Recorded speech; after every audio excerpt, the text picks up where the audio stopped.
Tell us about your prototype in Fiji. Okay, well, it all started here. I had 500 acres, lots of big native trees in Fiji.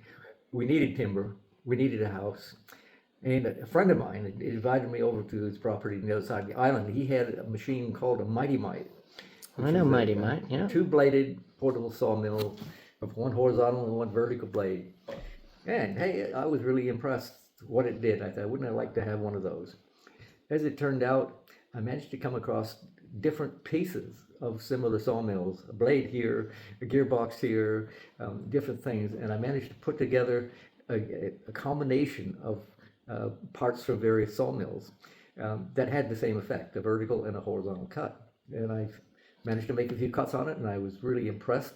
This is while I was living in Labasa. Wait, what do you mean? So what was the prototype? What did it look like?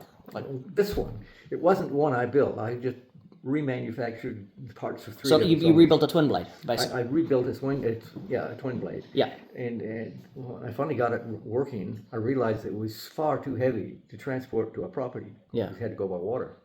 But the idea twigged in my mind, what about if I had a small motor and one blade that you could swing, from the horizontal to the vertical? So, well, hang on. Where did you come up with that idea? I mean, that's pretty radical. well, I was using a twin blade swing blade, or a twin blade sawmill, vertical and horizontal. Yeah. I saw what it was doing.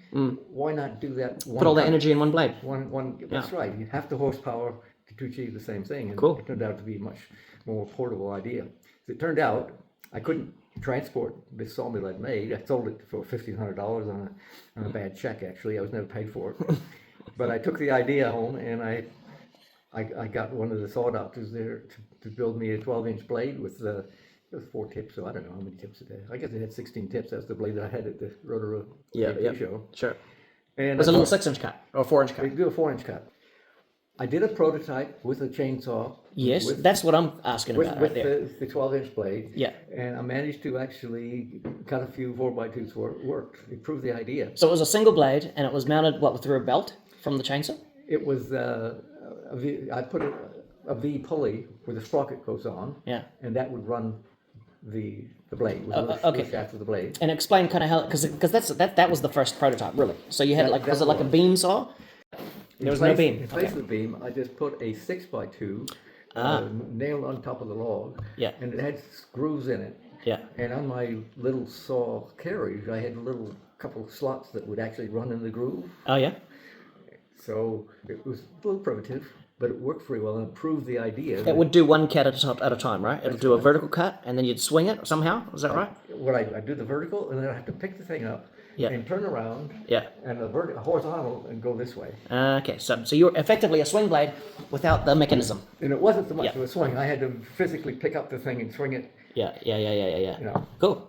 And it got the job done. It did the job. And at that time, Kath had just won a prize as an author.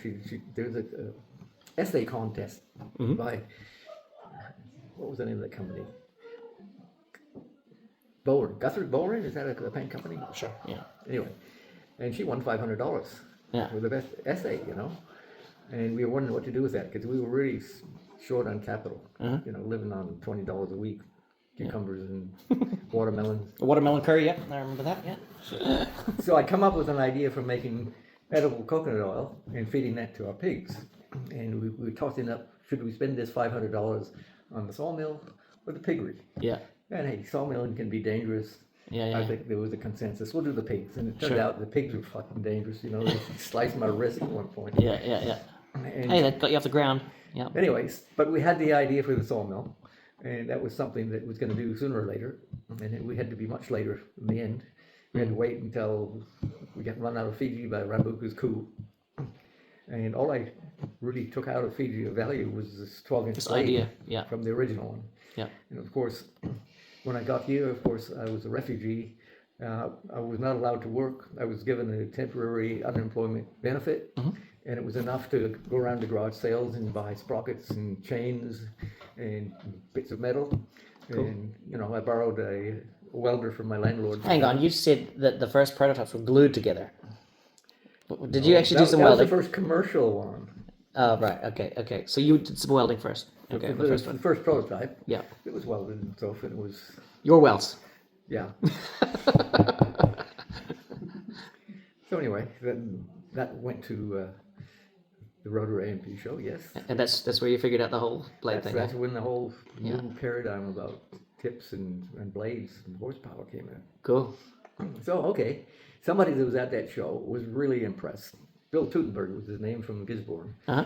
And he was there running dogs at his dog trial. But he contacted me a couple months later, and he says, how soon could you build me one of those sawmills? And I said, well, give me a few months. Yeah. And so we put an order in.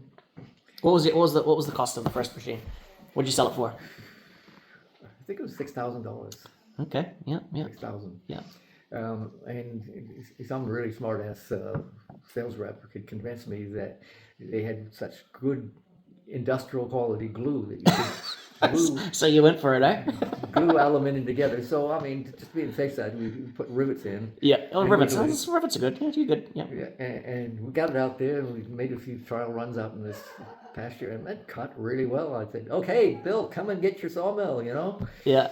So he comes out. This is down in Ruparoa, just outside of Ruparoa. Started up, cut half a dozen, maybe a dozen boards. It was going great. Yeah, yeah, Just- yeah. He's happy as. And there's a couple of things I just wanted to actually change on it before he picked it up. So he was going to come back the next day to pick it up. So he's left, and I'm just thinking, wow, we sold the first sawmill, you know. And I went to pick it up and load it, and the thing was Moving. was jiggly. It was just kind of like a slinky, you know. Yeah. Oh gosh. It was holding together, but What'd you do? I mean, you didn't sell it like that, did We you? didn't sell it like that. No, You did. No, you didn't. Yeah. We did not. No, I found a neighbor that did aluminum welding. Okay. And we took it down to him, and he just welded up all the seams. It was a blackened mess because the glue, you know, turned black when you weld it. Yeah. Yeah. Of course. So Yeah. a bit of wire brush cleaned it up a bit, Yeah. but it worked, and Yeah. that got us on our way. Cool. So did you hear how happy Bill was with it?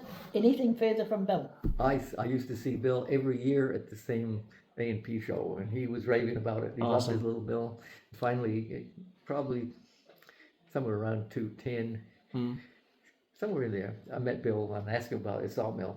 And actually, Bill wasn't there. Bill had passed over, but his son was there, still running the sawmill. Oh yeah. And We're still running. Oh wow. He said, "Well, unfortunately, we've lost the sawmill in that last flood. It just disappeared. It washed away. It washed Yeah. away, never to be found again." But my point that I was trying to make was Peterson's always make sure the customer's satisfied. Yeah. Very cool. Thanks, Dad.